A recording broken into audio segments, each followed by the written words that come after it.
I often see amateur bass players online advising other bass players not to learn music theory. They state reasons such as it's too hard to learn, it's not relevant, music theory contradicts itself, it messes with your groove or your creativity. So I thought I'd make a video to discuss this more and give you my take on this. I've been studying music for over 44 years now. I started when I was 4 years old. I've been playing bass professionally for 25 years at least now. I'm obviously a pro bass player, but I want this video to be about everyone. So from the amateur bedroom player right up to bass players who've got aspirations to play bass as a career. To start with, and to try to be as impartial as possible, I'm going to take a list of the top 10 bass players ever from a Rolling Stones magazine article. Now, obviously this list is subjective, but that doesn't really matter. I'm just going to use these players because they're from many different styles of music, and I'm going to look at their musical education and see if they know music theory or read music.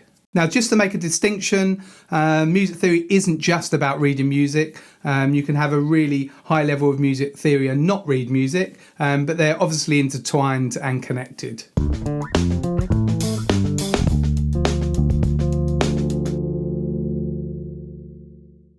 First on the list is Victor Wooten. Now, he's a really interesting case. He learnt music from his brothers and very much learnt music by ear rather than learning music theory. But lately he has, by his own admission, learnt more about music theory, and it's now part of what's offered at his music boot camps. Next, Cliff Burton of Metallica.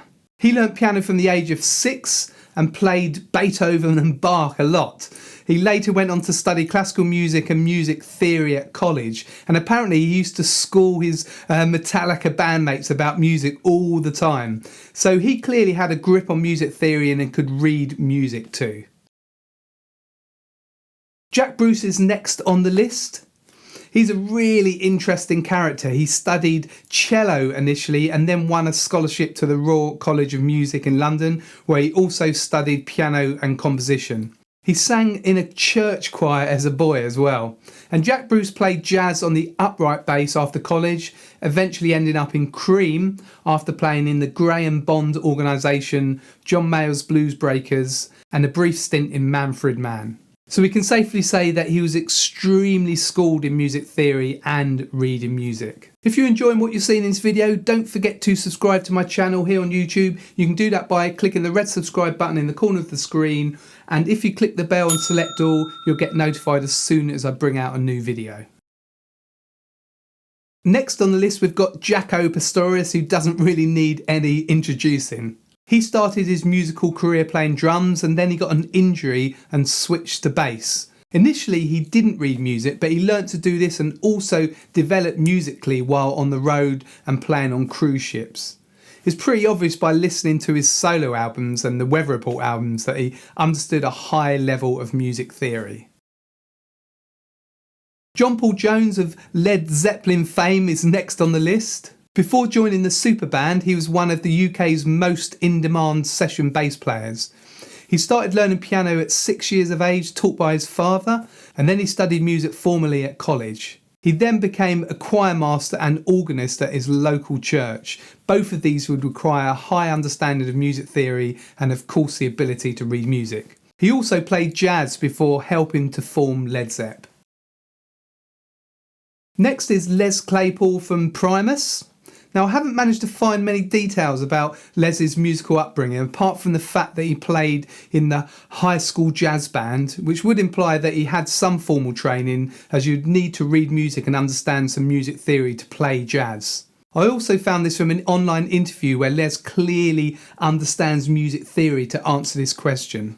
It sounds like you're playing chords in the 7. What's your approach to playing chords on the bass?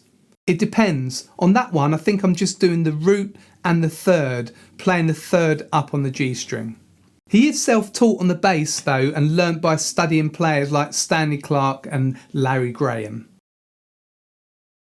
Geddy Lee from Rush is next on the list. He began playing music at school aged 10 years old and also played guitar, drums, trumpet, clarinet and piano. Quite a list of instruments. It doesn't sound like he necessarily studied his instruments to a high level, but he would have been learning how to read music and learning about music theory in these lessons. He learnt bass guitar by listening to players like Jack Bruce and John Entwistle. The next bass player is Paul McCartney, who is often quoted by someone who didn't understand music theory. There's a really good YouTube video by David Bennett Piano titled "How Much Music Theory Did the Beatles Know?", which you might want to check out. I'll put the link below. The gist of this video is that the Beatles didn't have formal music training, but would have had to have a good grasp of music theory to compose some of the complex Beatles songs. There's an interview where Paul McCartney talks about travelling across Liverpool to find out about the B7 chord, so they obviously had the urge to find out more about music theory. But I think it's safe to say that Paul McCartney didn't read music and didn't have any formal music theory lessons. Sometimes we'd travel the whole of Liverpool just to go to someone who knew a chord we didn't know. Remember once hearing about a bloke who knew B7. Now we knew E and we knew A. It was quite easy, but we didn't know B7. We didn't know B7. That was kind of the missing part of the link, the other chord, the lost chord. So on we got on the bus, trooped across Liverpool, changed a couple of buses, found this fella, and he showed us dum, dum, dum, dum, dum, B7. We learned it off him, got back on the bus, went home to our mates, and went zing, got it. Flea from the Chili Peppers is next. I found this article about him. After the Chili Peppers announced a long hiatus due to exhaustion, Flea enrolled in music classes at the University of Southern California, where he studied music theory, composition and jazz trumpet. Flea attributes his interest to a newfound desire to widen his appreciation and understanding of music. It's so much fun to learn this stuff because I never knew anything. I played trumpet in the school bands. I learned things I liked to play on my trumpet, but I didn't learn why this note goes with this note and why it produces that sound, or how to create tension in the composition. Knowing the structure is really fun. So it sounds like Flea didn't have any formal musical training, but grew to appreciate its importance at a later stage. The last bassist on the list is John Entwistle from The Who. He was the only player in the band to have any formal musical training. He started piano at the age of 7 and then moved on to trumpet and then French horn. After this he formed a school jazz band with Pete Townshend, and after that he started learning bass. You can hear John Entwistle's musicality coming out in his sometimes complex bass lines, fills and counter melodies. So that's a quick summary of the musical education of these players from the list. As I said, this list is subjective, but that's a debate for another day. But when the music theory debate rages, it's often these kind of iconic bass players that are quoted to back up the argument of why you shouldn't learn music theory. So a couple of points on this. Firstly, you can see that most of the players on this list did in fact have a high formal training in music. They could read music and they played multiple instruments before picking up the bass. And it's really interesting to note that a lot of these bass players were the only player in the band that had any formal training in music. I think one of the reasons for that is that people come to the bass after they've played a few other instruments. That was certainly true for me. I played piano, trumpet, guitar, and then I went on to pick up the bass. Secondly, these players are all very, very good players. So really, they're not a player to quote why you shouldn't learn music theory, because most people quoting that aren't anywhere near these players and they don't have that same playing ability. In those days, pretty much every bass player was self-taught because there wasn't any formal training. The bass guitar was a relatively new instrument, so they had to be self-taught to get along on the bass. But these are all iconic pro bass players. What about if you're just playing bass for fun and you don't have these aspirations?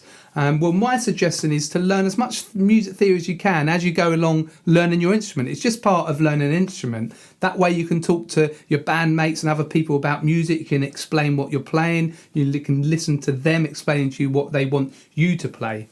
And after all, nowadays, you really have the time to travel all day to find out what a B7 chord is. There's so much information online. It's so much easier now to get that information and self-study music theory. Take this fret diagram, for example. It's actually a major arpeggio starting on G. If you've been playing bass for a while, then you'll recognise this shape.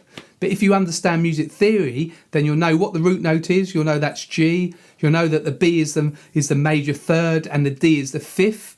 You'll also know how to turn this into a minor arpeggio. Now this can be very helpful when talking to others about your bass line at rehearsal, or the guitarist, for example, might say, can you play a kind of arpeggio shape over this? Then you'll know what to play. It's easy for me to say, but learning music theory isn't difficult. I started learning at age 4 when I learnt the piano. I learnt the note names straight away, note values, that kind of thing. Anyone can learn music theory. I'm self-taught on the bass. I played piano and trumpet before that, but I taught myself bass, but I could transfer all these skills onto the bass, and it definitely didn't get in the way of my creativity or my groove, as is sometimes suggested. To conclude this video, I just want to say that I've never yet met anyone who understands music theory tell anyone else that it gets in the way or to not learn it. The people that I read online telling others not to learn music theory, that you don't need to, are people that by their own admission don't know music theory themselves. So I'll leave you to make your own mind up, but that should tell you everything. Aim high with your music. Learn all the angles, learn everything you can about music, and you'll become the type of bass player that people want to play with and that people want in their bands. I'd love to hear what you thought of this video. If you've got any stories yourself, any experiences of playing bass with or without music theory, just let me know in the comments below and share your experiences with everyone else. If you've got something to add to this video, I'd love to read it too in the comments. If you felt that you got value out of this lesson, you can always buy me a coffee. They're $5, and the link's at the bottom of the screen there, or you can click the link in the description. Also, check out my website. I've got bass courses there. You can find my reading music book. You can find my reading music courses. Lots of other courses on blues and jazz. You can buy this t-shirt. There are other t-shirts there, so check it out. It's gbshed.com. And if you look in the description, there are loads of other links to useful bass content there too. Please help me out by liking and sharing this video, and don't forget to subscribe to my channel. You can do that by pressing the red subscribe button. This is Greg from Greg's Bass Shed. Hope to see you very soon in the next video.